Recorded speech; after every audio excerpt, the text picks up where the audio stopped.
안녕하세요, 박현노입니다. 오늘은 해법은 있을까? 여러분들께서 해법을 찾아주셔야 돼요. 팔레스타인 해법. 법이 있겠죠. 해법은 있어야죠. 네, 있어야겠죠. 네. 근데 뭐 때문에 이렇게 어려울까를 한번 제가 설명을 좀 드리겠는데요. 네. 2023년의 중동을 보면은 우리가 차가운 평화라고 얘기를 해요. 자, 미국이 압도적으로 세계를 지배하던 시기가 점점 쓰러지고 있어요. 저는 이제 미소 냉전 시대 학교를 다녔고요. 미소 냉전이 끝난 게 1989년이거든요.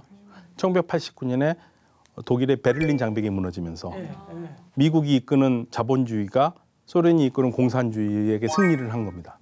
그로부터 미국이 압도적인 힘으로 세상을 지배를 했죠. 네. 언제까지요? 2017년까지. 7년까지. 미국의 트럼프 대통령이 나오면서 나는 이제 세계 경찰 안 해. 우리 돈 너무 많이 들어. 한국도 니네들 또 우리가 지켜줄 테니까 돈을 니네 더 내던가. 중동한테도 계속 그랬거든요. 중동을 굉장히 중요하게 생각했던 이유는 한 가지였어요. 석유가 많으니까. 근데 미국 왜 석유가 필요 없냐? 야, 우리 셰일유 많이 나와. 미국이 지금 세계에서 제일 석유를 많이 생산하는 국가가 미국입니다. 2018년에 미국이 사우디아라비아를 제치고 하루 생산량이 제일 많은 나라가 미국이에요. 지금도 그래요. 하루에 1,330만 배럴을 생산을 해요. 우리가 하루에 쓰는 석유가 얼마냐면요. 270에서 280만 배럴입니다. 그리고 미국은 2011년에 러시아를 제치고 세계 최대 가스 생산국이 됐어요. 그러니까 에너지 강국이에요. 엄청나네요. 에너지 강국이에요. 그러니까 미국은 더 이상 중동에 관심은 별로 없어요. 그러면 어디로 관심 가겠습니까? 중국 잡아야죠. 중국. 미국은 지금 모든 생각이 중국에 가 있는 거예요. 그러니까 중동에 그전에 미국이 있었을 때는 미국을 의존할 수 있었지만 중동 국가들이 야, 이제 미국이 우리 편을 안 들어줄 것 같아. 야, 근데 우리도 발전을 해야 돼. 미국도 석유 많이 나오고 우리 석유 이제 옛날처럼 팔아서 돈 많이 못 벌어. 네. 그리고 와, 은혜 씨도 뭐 우리 저 루카스 씨도 그렇고 영춘 씨도 그렇고 다 지금 전기 자동차 산대. 막 수소차 사고 큰일 났어, 우리. 그러니까 어떻게 해야 되겠습니까? 이 사람들도 경제 발전을 해야 되잖아요. 경제 발전하는데 뭐 세 분이 경제 발전하려고 하는데 서로 싸우면 언제 합니까? 그렇죠. 야, 왜 싸우지 마. 난 너 좋아하지는 않지만 난 너 좋아하지 않지만 우리가 그렇다고 싸울 필요는 없지 않니? 그래서 차가운 평화를 지금 하고 있는 상태였었어요. 차가운 평화에 있는 상태였고 그게 굉장히 좋은 방향으로 가고 있었습니다. 차가운 평화. 그리고요. 팔레스타인 문제는 근데 이제 해결을 해야 되는 문제인데 네. 이미 이스라엘에 대해서 사우디아라비아 2002년에 야, 이스라엘 잘 들어봐. 너희들이 팔레스타인 국가를 만들어 주잖아. 그러면 우리가 당장 우리 아랍 국가들이 전부 다 그리고 전 세계 무슬림 국가들 너희들하고 손을 잡을게. 2002년에 아랍이 평화안을 냈는데 이스라엘이 거부를 했거든요. 그리고 이스라엘은 거부를 하면서 어떤 작전을 가게 되냐면 1967년에 6월 5일 날 너희들이 전쟁을 해가지고 뺏은 땅은 돌려줘라. 돌려주고 팔레스타인 국가를 세우고 그러면 너희들 바로 인정하겠다는데 이스라엘이 아유 그건 좀 어렵겠네 우리는 얘기를 한 겁니다. 그리고 오히려 역으로 얘기합니다. 이스라엘은 아니 그러지 말고 자 팔레스타인 아랍 사람들은 전 세계 아랍인의 3%밖에 안 돼. 그런데 이 3%밖에 안 되는 아랍인들이 97%가 되는 아랍인들을 믿고 우리하고 있으면 싸우려고 그러는데 우리가 이 97%의 아랍인들과 먼저 사이가 좋아지면 팔레스타인 사람들도 우리에게 더 이상 싸움을 걸지 않겠니? 그래서 역제안을 하면서 이스라엘은 먼저 아랍 국가들과 친해진 다음에 마지막으로 팔레스타인 문제를 해결하겠다는 작전을 세웠어요. 굉장히 잘 돼가는 것 같았어요. 그래서 2002년에 사우디가 제안한 아랍 평화안을 사실상 폐기를 하고 2020년에 아브라함 협정이라는 걸 맺어요. 사진을 보시면 지금 미국 트럼프 대통령이 가운데 있고요. 그 오른편에 네타냐후 이스라엘 총리 그리고 왼편에 바레인 그리고 UAE에서 외교장관이 왔죠. 그래서 뭐를 하냐? 아브라함 협정. 네, 아브라함이라는 것은 누군지 아시잖아요. 예. 그러니까 이스라엘은 우리는 아브라함, 이삭을 통한 후손이라고 믿고 아랍인들은 우리는 너희 아브라함을 우리 이브라힘이라고 부르고 이브라힘의 정실 부인이 하갈이고 하갈에서 나온 큰아들이 이스마일이야. 우리는 이스마일에서 나왔어. 그러니까 우리는 아무튼 뭐 너희들은 뭐 큰아들이 이삭이라고 그러지만 우리는 인정하지는 않고 우리는 이스마일이 큰아들이야. 이삭이 두 번째 아들이고. 근데 아무튼 아버지는 같지 않냐? 그러니까 우리 아브라함의 자손들이다. 그래서 아브라함 협정을 맺은 겁니다. 예, 아브라함 협정. 싸우지 말자. 놀라운 일이죠. 그러니까 이스라엘로서는 성공하는 것 같아요. 야, 우리가 먼저 아랍 국가하고 친해지니까 그러면 이제 아랍 국가가 친해져서 아랍 국가들이 이스라엘과 싸움 안 할 거면 팔레스타인 사람들이 아랍 사람들이 다 마음을 돌리면 우리한테도 싸움 안 걸겠지 않겠냐. 뭐 작전은 또 나름대로 의미는 있어요. 그렇게 가고 있었습니다. 분위기가 좋았어요. 그리고 가장 큰 문제가 이스라엘로서는 사우디아라비아하고 손잡는 겁니다. 사우디아라비아가 성지를 메카하고 메디나 성지를 가지고 있잖아요. 그 사우디아라비아가 가지고 있는 무게가 굉장히 커요. 사우디아라비아하고 이스라엘이 손을 맺으면 인도네시아, 말레이시아 이런 나라들이요 다 이스라엘과 손을 맺을 수밖에 없거든요. 사우디 믿고. 그러니까 우리가 사우디하고만 해결되면 여러 나라가 같이 따라오기 때문에 이스라엘에서는 이 사우디에 공을 많이 들였어요. 그런데 둘이 굉장히 사이가 좋아지고 있었던 겁니다. 왜냐하면 사우디아라비아도 이스라엘이 필요했어요. 팔레스타인 근데 이제 문제는 팔레스타인 문제를 해결하지 않고서는 사우디는 손을 잡을 수가 없어요. 사우디 현재 모하마드 빈 살만의 아버지인 살만 국왕이 아들아 이스라엘이 팔레스타인 문제를 해결하기까지는 이스라엘과 손 잡지 말아라 그랬거든요. 아버지께서 말씀하셨는데 그거 어길 수는 없지 않습니까? 그리고 국민들이 인정할 수가 없어요. 그거를. 팔레스타인 문제 해결하지 않으면. 그러니까 사우디아라비아는 이스라엘한테 야, 너 나하고 손잡지? 손잡고 싶지? 나도 너하고 손잡고 싶은데 그러려면 팔레스타인 문제를 해결해야 돼. 이런 상황이었거든요. 그런데 뭔가 좀 잘 돼가는 분위기예요. 그래서 지난 9월 9일에서 10일까지 인도에서 G20 정상회담이 열렸는데 그때 미국이 주도가 돼가지고 아랍과 이스라엘이 새로운 항로를 만듭니다. 그래서 인도에서 물건을 실어서 UAE까지 배로 와서 UAE에서 배에서 물건을 내려서 기차로 해서 사우디 거쳐서 요르단 거쳐서 이스라엘로 물건을 옮기고 이스라엘에서 하이파 항에서 물건을 내려서 다시 배로 유럽으로 뿌려주는. 그래서 중국의 1대1로를 대항할 수 있는 새로운 항로를 만들어요.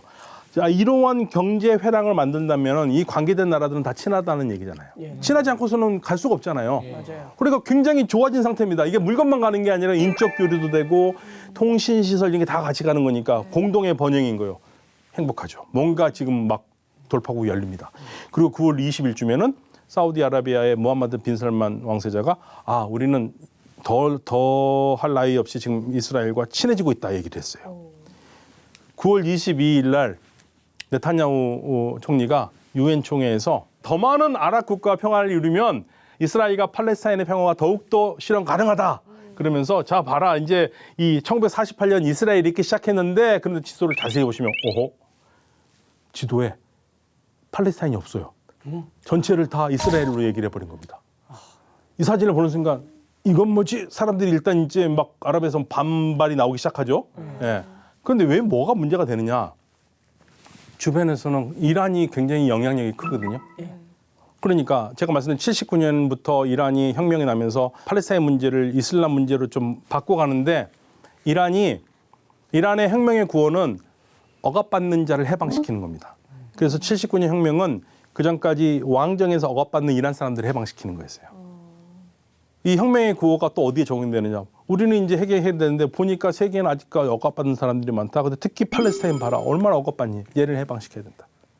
그래서 이란은 팔레스타인 해방이 돼야지 이란의 혁명이 완성이 된다고 믿어요. 이슬람 혁명이 완성이 된다고 믿는데 그러면서 주변에 국가들의 시아파들이 많은 국가들이 있고 시아파와 관계된 국가들이 있는데 거기에 이란이 계속 지원을 했습니다. 레바논의 헤즈볼라 지원했고요. 그다음에 이라크의 민병대 지원하고요. 또 시리아도 지원하고요. 시리아도 시아파가 적지만 시리아 정권은 시아파와 관련된 종파가 잡고 있거든요. 거기도 지원하고. 예멘의 후시 또는 후티라고 하는 쪽도 이란과는 완벽하게 같은 시아파는 아니지만 같은 시아 계통이거든요. 거기에다도 많은 지원을 했고 이들의 목적들은 다 비슷해요. 같아요, 사실은. 이 팔레스타인 해방입니다. 그리고 하마스는 순니파인데 하마스는 순니파이기 때문에 시아파가 아닌데도 하마스를 이란이 지원했던 거는 공통의 목표를 이루기 위해서. 그러니까 사우디아라비아도 머리가 아프죠. 아니 이거는 아랍 문제인데 이란은 얘네는 아랍어 쓰지도 않잖아. 근데 왜 자꾸만 여기 우리 땅에서 문제를 일으키냐 아랍 땅에서. 이스라엘도 이란만 하면 머리가 아프죠. 멀리 떨어져 있는 나라인데 이스라엘의 존립 자체를 위협하니까. 복잡한 문제죠. 그래서 이게 어떤 면에서 이스라엘과 이란 싸움이 계속되고 있었던 겁니다. 계속되고 있었던 거고요.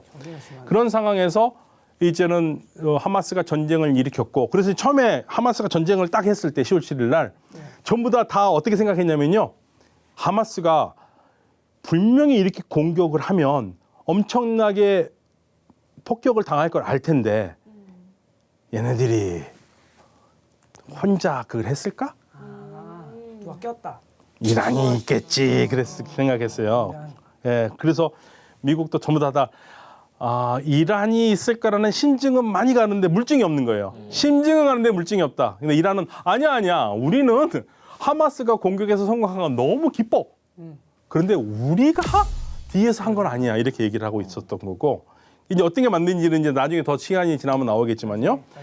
예, 그래서 이제 해결이 되긴 돼야 되는데 이렇게 지금 주변에 많은 나라들이 관련이 돼 있기 때문에 이게 해법이 쉽지는 않은데 몇 가지 우리가 안을 생각해 볼게요. 먼저 이 첫 번째 안은 2017년에 대통령이 된 트럼프 대통령이 내놓은 중동 평화안이거든요. 중동 평화안을 보시면 파란색 계통 색깔 있는 부분이 팔레스타인 지역이에요.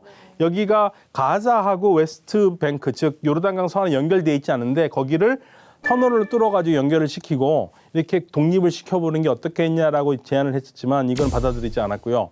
그러면 우리가 생각해 볼 수 있는 몇 가지 안이 있습니다. 첫 번째로 제로 스테이트라는 것은 한 나라예요. 한 나라. 즉 제로 스테이트라는 것은요. 아예 팔레스타인이 하마스가 원하는 대로 다 가져버리던가. 즉 팔레스타인 사람들이 이스라엘을 다 완전히 이겨가지고 한 나라가 돼버리던가. 아니면 이스라엘이 팔레스타인을 다 몰아내고 자기 한 나라 되던가. 이거는 굉장히 잔인한 방법이죠. 양쪽 다. 그렇죠? 예, 원하는 방법이 아니에요. 두 번째로는 하나의 국가를 만들자. 이거는 누구를 한 명을 없애가지고 한 특정한 나라 만드는 게 아니라 둘이 합쳐서 나라를 만들자. 원 스테이트. 원 스테이트 만들면 어떻게 되겠습니까? 팔레스타인 사람들과 유대인들이 같이 사는 거야. 같이 살아서 투표도 하고 정부도 세우고. 근데 두 가지 문제가 있습니다. 그럴 경우에는. 첫 번째, 테오도르 헤르츠를 얘기했잖아요. 세계 시온주의자 협회 나왔잖아요. 이 사람들이 만들려는 게 시온주의 국가를 만들려고 그랬잖아요. 유대인의 국가를 만드는 게 꿈이었잖아요. 그러면 팔레스타인 사람들과 같이 만든 나라에서 유대 국가라고 할 수 있을까요?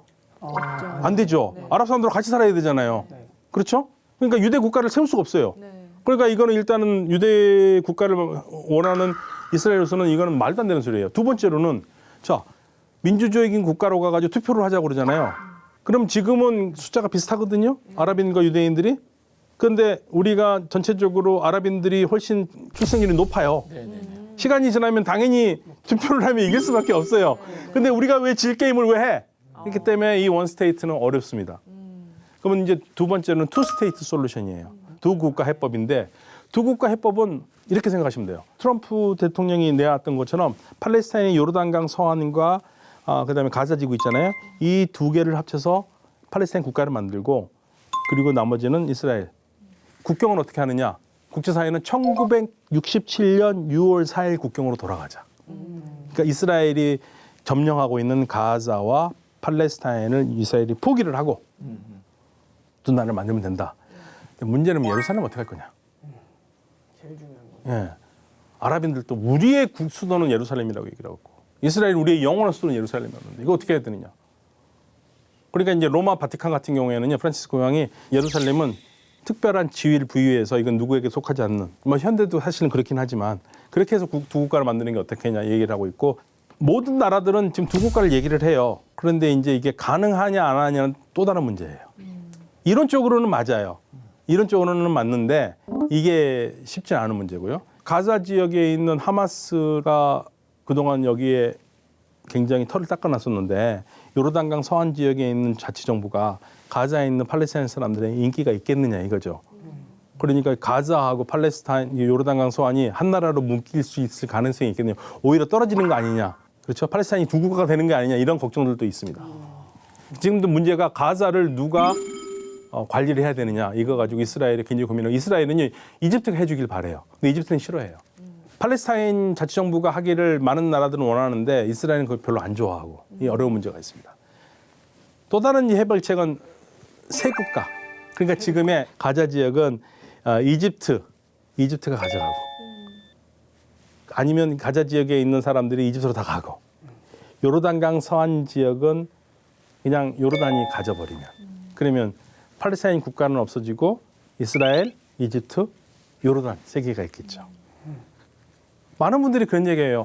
아니 이집트 니네들도 아랍인들이고 요르단 니네도 아랍인들이고 팔레스타인도 아랍인들이니까 그렇게 가면 되지 않느냐. 왜 굳이 거기서 살면서 싸우냐. 다 이집트로 가져가라. 근데 이집트는 노. 왜 그러냐면요. 이집트는요 일단 인구가 1억이 넘어요. 되게 예. 많네. 이집트의 문제는 뭐냐면요. 이집트는 1억이 훨씬 넘고 1년에 거의 200만 명씩 늘어나요. 인구가. 우리는 너무 부러운 거죠. 우리는 아기가 안 나와서 그러는데. 일도 안 되는데. 예. 근데 이집트의 문제는 땅은 큰데 전 국민들이 한 5%밖에 안 되는 나일강 주변에서 살아요. 그러니까 인구 밀도가 굉장히 높겠죠. 그리고 이미 이집트는 900만 명이나 되는 아프리카 난민들이 들어와 있습니다. 근데 가자 지역에 사는 사람들이 230만이거든요. 230만 명이 또 들어와요. 이집트로서는 머리 아프죠. 두 번째로는 가자 지역은 하마스의 근거지였잖아요. 그럼 230명 중에 하마스 지지자들이 분명히 있을 거 아닙니까? 몇 명이 될지도 모르고. 근데 하마스는 무슬림 형제단의 뿌리를 두고 있거든요. 이집트에서는 무슬림 형제단은 반정부 세력이에요. 반국가 단체이기 때문에 무슬림 형제단은 전부 다 지금 속속들이 건거하거나 아니면 건거의 틀을 벗어난 사람들은 도망가거든요, 외국으로. 그러니까 이집트는 절대 원하는 사람들이 아니에요. 그런데 하마스를 받아들이면 그 안에 무슬림 형제단이 얼마나 많을지 모르는데 그 위험을 왜 떠안느냐 이거죠. 세 번째로는 그렇게 되면 팔레스타인 국가 건설이라는 아랍 사람들이 그동안 뭐 70년 이상 얘기해왔던 아랍인들의 목적은 이스라엘이 망가뜨려 버리는 거잖아요. 그럼 이스라엘 정부 자체가 위험해질 수 있습니다. 그러니까 우리는 안 해. 예. 요르단은요? 그럼 요르단으로 가면 되겠네. 요르단은 아이고 당신이 중동 역사를 모르시는구만. 요르단이 원래 국가를 성립했었을 때요. 팔레스타인 난민들이 들어와가지고 팔레스타인 사람들이 국민의 70%를 차지해요. 그런데 요르단강 서안 지역에 몇 명이 사는 줄 아세요? 500만이 넘어요.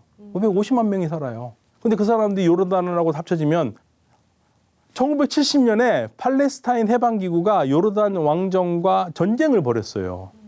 왕정을 무너뜨릴 뻔한 전쟁이 있었어요. 그러니까 이 요르단은 거기에 대한 트라우마가 아직도 갖고 있는데 팔레스타인이 들어와서 한 나라가 되면 요르단이라는 국가가 사라질 수도 있거든요. 그리고 또 다른 문제는 이 요르단이 팔레스타인 국가 건설이라는 아랍인들의 대의를 다 망가뜨려 버리는 거잖아요. 요르단도 쉽지가 않죠. 그러니까 이게 해법이 쉽지가 않습니다. 진짜 쉽지 않네요. 예, 쉽지가 않아요. 그래서 가장 많이 얘기하는 것은 두 국가론이에요. 그러니까 팔레스타인 사람들이 사는 가자와 요르단강 서안을 한 나라로 하고 그다음에 나머지를 이스라엘로 해서 두 국가가 평화롭게 사는다. 이건 누구나 다 생각할 수 있는 뭐 가장 평범한 거고. 근데 여기서 이제 국경을 언제 할 것인가가 문제가 되고. 그다음에 또 하나 진짜 문제가 하나 있습니다. 오케이, 두 국가 세우다. 그러면 끝난 것 같잖아요. 네. 요르단강 서안에는 이스라엘 사람들의 불법 정착촌이 있습니다. 불법 정착촌이라는 게 뭐냐면 제가 말씀드렸듯이 가자와 요르단강 서안 지역은 이스라엘이 1967년 6월 5일 6.1 전쟁 때 얻은 땅이기 때문에 점령지라고 말씀드렸잖아요. 점령지에는 점령한 국가가 어떻게 해서든지 정착촌을 만들어서는 안 돼요. 만들면 이거 불법 정착촌이에요. 그런데 이스라엘은 계속 정착촌을 계속적으로 건설해 왔어요. 그래서 가자에서도 있었는데 가자는 2005년에 다 철수했어요. 그런데 요르단강 서안은 철수를 안 했습니다. 요르단강 서안과 예루살렘에 있는 불법 정착촌 주민이 얼마나 될까요? 거의 70만입니다. 그럼 70만 명을 다 이스라엘 쪽으로 강제로 이주시켜야 돼요. 어렵겠죠. 어렵죠. 거기 살고 있는 사람들 이게 무슨 땅이냐? 이게 우리 조상 대대로 우리 땅인데 이게 지금 이스라엘 정부 너희들이 뭐 하는 짓이냐? 이게 매국적인 행동을 하냐? 그러니까 가자에서 불법 정착촌을 이스라엘 자체에 철거할 때도 이스라엘 불법 정착촌 주민과 이스라엘 군인들과 엄청나게 싸움이 있었어요.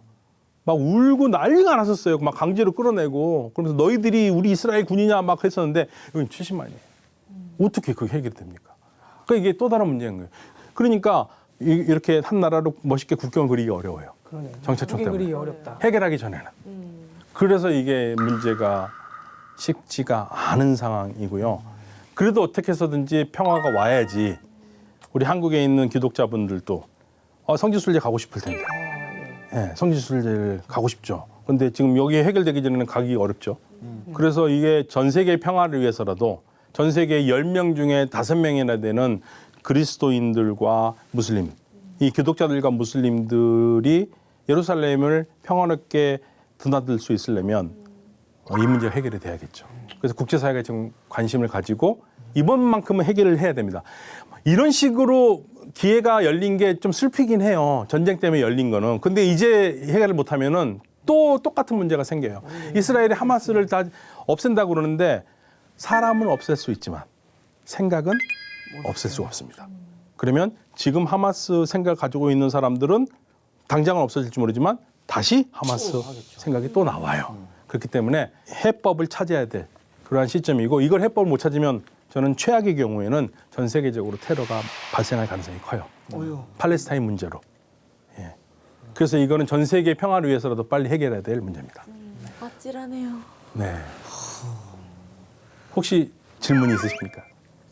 유대교 그리고 그리스도교, 이슬람 이런 거에 대해서 이제 정확한 정의도 사실은 잘 몰랐었는데 정리를 해주시니까 그거에 대한 것들도 너무 잘 배웠고 그 다음에 거기서 시작해서 어떤 역사적인 내용 플러스 그리고 요즘에 그냥 진행 중인 전쟁까지 해가지고 저희랑 떨어져 있는 나라에서 일어나는 일이라고 그냥 아무렇지도 않게 방관만 할 수 있는 입장은 아닌 것 같아요. 이게 빨리 정말 해결이 돼서 저희도 뭐 이스라엘도 또 이렇게 갈 수 있는 날이 좀 빨리 왔으면 좋겠고 전쟁으로 피해보는 사람들이 너무 많기 때문에 그런 면에 있어서도 좀 빨리 이런 부분이 좀 해결이 되면은 좋지 않을까라는 생각이 많이 들었고 그다음에 개인적인 바람이 있다면은 교수님 한 번 더 오셔서 또 강의 들었으면 너무 좋지 않을까 생각이 듭니다. 감사합니다. 감사합니다. 저도 이 이스라엘과 뭔가 팔레스타인의 분쟁이 계속해서 있었다 정도만 알고 있었는데 이번에 이 전쟁을 터지면서 저도 관심 있게 좀 찾아보곤 했었거든요. 근데 이게 막 봐도 잘 모르겠었어요. 근데 오늘 교수님의 강의를 통해서 이렇게 어떠한 복잡한 상황들이 있었는지 알게 돼서 일단 너무 속이 좀 시원하고요. 그리고 저도 계속해서 기도하고 있지만 이게 서로 결국엔 양보하지 않으면 절대 해결될 수 없는 일이라는 생각이 많이 들었어요. 그래서 이번 기회를 통해서 또 잘 빨리 전쟁이 끝나고 민간인들의 피해가 빨리 사라지기를 기도하는 마음이 좀 크게 들었습니다. 네, 좋은 강의 감사합니다. 감사합니다. 저 역사를 뭐 잘 알지 못하지만 그래도 돌이켜 보면은 뭐 저희 나라 빼고 뭐 우리나라 빼고 다른 나라들도 고통 없는 역사는 잘 없는 것 같아서 좀 잘 해결돼서 평화가 좀 빨리 왔으면 좋겠습니다. 예, 뭐 그런 생각을 하면서 봤고 이게 지식 없이 볼 때는 이렇게 뭐 뉴스가 하면은 이상하게 또 저도 모르게 한쪽에 편향될 때가 있거든요. 저도 모르게 뭐 말은 할 수 없지만 정확하게 그 부분에 대해서 그들의 이제 역사를 알게 되니까 좀 다른 시각으로 보이고 예, 그러네요. 각자 다들 잘 해결되면 좋겠습니다. 예. 네, 감사합니다. 방법이 있으면 좋겠는데. 그러니까 저는 꼭 이 말씀을 드리고 싶은데요. 그 팔레스타인 자치 정부는요, 이스라엘과 타협을 할 수 있는 정부이기도 해요. 그리고 하마스는 이슬람이 중심이 되는 국가를 얘기하지만 팔레스타인 정부에는 세속적인 정부예요. 그러니까 어떤 종교든지 상관이 없습니다. 그리고 많은 분들이 하나 놓치시고 계시는 게 하나 있어요. 우리가 팔레스타인 하면 다 무슬림이라고 생각하십니다. 아닙니다. 그리스도교가 제일 먼저 시작한 곳이 팔레스타인이에요. 그래서 굉장히 뿌리 깊은 크리스찬들이 있어요. 우리 한국의 그리스도인들은 명함도 못 내밀어요. 그 역사에 하면은. 그 아랍 크리스찬들이 살고 있다는 거. 그리고 팔레스타인 사람들 중에서 아랍 크리스찬들이 많다는 거. 제 친구들도 아랍 크리스찬도 저는 굉장히 많습니다. 같이 이슬람 공부한 친구들 중에서 아랍 크리스찬들 되게 많아요. 예. 그래서 저한테 항상 한국의 크리스찬들보다 우리가 더 역사가 깊다. 사실은 인정할 수밖에 없죠. 예. 예수님도 팔레스타인 사람이었으니까. 그렇죠. 예. 그래서 그런 부분들 이거를 반드시 이슬람과 유대교의 전쟁으로 생각하시면 안 된다. 인간과 인간의 싸움이지 이게 이슬람과 유대교, 뭐 무슬림과 유대인들의 싸움이 아니라는 거. 이 부분을 좀 넘어왔으면 좋겠고 끝으로 제가 팔레스타인 평화를 위해서 꼭 한 가지 얘기하고 싶은 거는 강자가 양보해야지 평화의 길이 열립니다. 네. 예. 여러분들께서 한번 잘 생각해 보시면 해법은 나와 있을 것 같아요. 강자가. 오늘 귀한 시간 함께 해주셔서 감사합니다. 감사합니다. 감사합니다.